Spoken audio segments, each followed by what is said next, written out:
say this? Well, this is one of the best iron farms on Minecraft. And let me tell you folks, this farm will give you like 1700 to 2000 iron. And to be frank, it's quite easy to build. Also, I gotta say, this works on any versions of Minecraft, and if you are in Java or Bedrock, this farm will definitely work for you. So let's get on with it. These are the things that we basically need for the farm. To start this off, we need to make it into a 5x5 block that's around 4 blocks high. Once this is done, all you gotta do is make sure you place a solid block that extends 1 block from our base. Then after that, you need to make sure this also have the same amount of blocks, and make sure you get the correct amount of blocks that I'm actually showing in the video, as I do not want you guys to fall into some kind of an issue. As you guys can see, it needs to definitely look like this. Now you'll be adding in another layer of block here and then onto the opposite side, and once you do that, you will be having a 7x7. Make sure you get that absolutely correct, and it should look something like this. Once again, from the back side, you'll be placing in 4 blocks, and once that's done, you'll be basically filling it up on this side and onto the opposite. Fellas, once you have that done, you'll be basically having a 7x15. Make sure you get this absolutely correct, because any miscalculations will heavily make this process 10 times harder. As you all can see, I'll be basically doing the same thing here. I'll be placing a block on top of it, then extend it by 4 blocks, then doing the exact same thing on the other side. It's just a way to make our fatty iron golem fall inside that hole. Now basically what you'll be doing is placing glass. The main reason why I'm doing this is to make sure that the iron golem actually gets pushed inside the hole, and this is just a way to make sure that the water doesn't go out. And make sure you at least get 2 or 3 stacks of glass, as you'll be needing a lot of them for this process. I mean, I'm placing glass for the aesthetic purposes, and you could place anything as you please. So let's get on with it, shall we?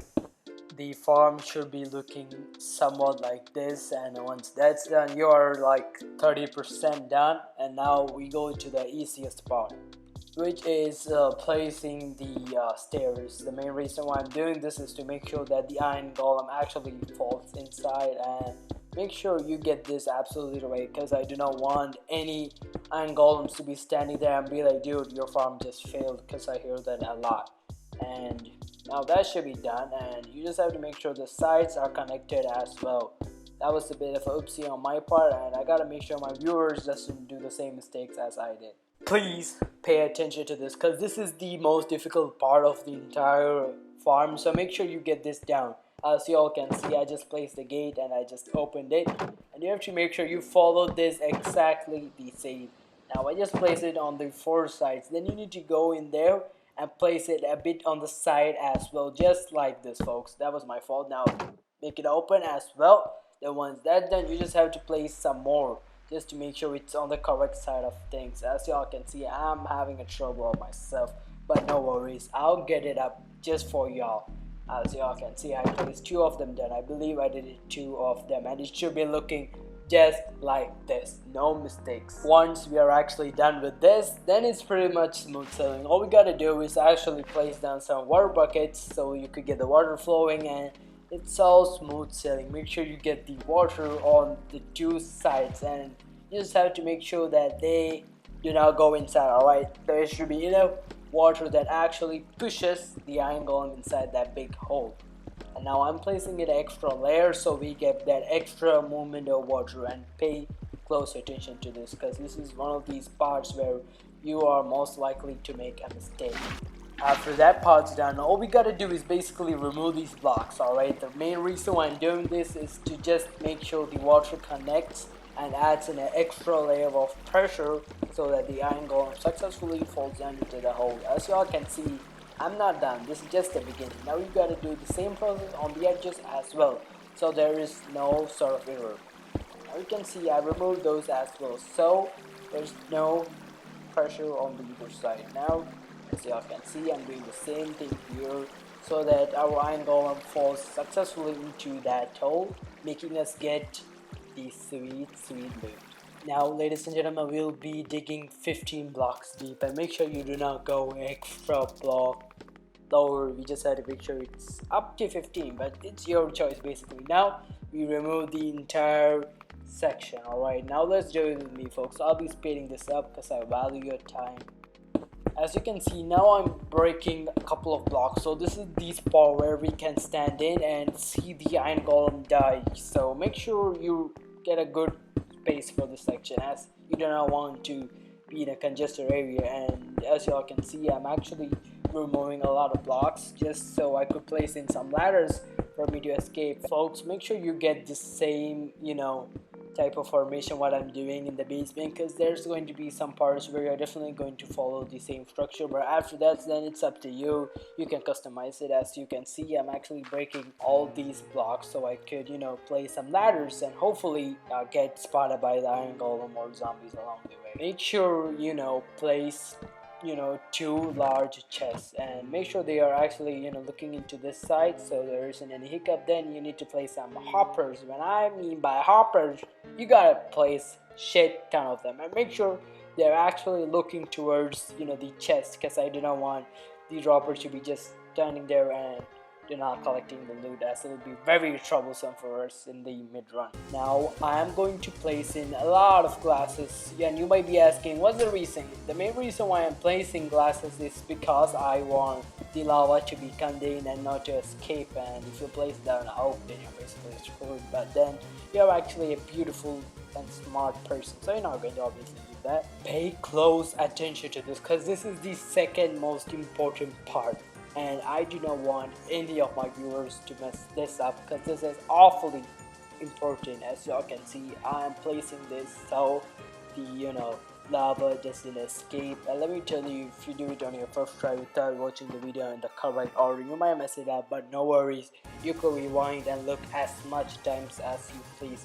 I'm doing this so I could place down the lava and the lava doesn't escape from this place, y'all. Now I place down the window so you could escape from the lava and those. Now as you can see, the lava is actually making his way here, and now we're going to place the glass, and voila, it's done. Now we have a pit hole where the iron golem will fall and die viciously, and now we need to do the last step, which is luring the iron golem to its death. Now ladies and gentlemen, we come to the middle of the frame, and now all we gotta do is make sure we place them some quartz or any kind of block that you actually find, and make a T-pose or the cross sign, because this is going to be the section where we actually place down some of the most important people that will help us to get iron golem. And as you can see, I'm extending this so there's a bit of a calculation so I get the correct amount of iron golems to farm. If we pull this off correctly, you'll be getting like a 4 iron golems spawning at the same time, or around periodically throughout the night or the day, depending upon the random chances. And I just now making T-poses, and you need to do the exact same thing on the other side. I believe you'll be needing like 3 T-poses on the same sides, and you need to do the exact same thing on the other side as well, and in total you'll be getting like 6 of the T-crosses. Don't mind me doing the same thing on the other side, and make sure you get it up to the same length and block, and you do not want to be off, as I want you to be precise and correct for this, because I do not want any iron golems to not be spawning in and getting you messed up.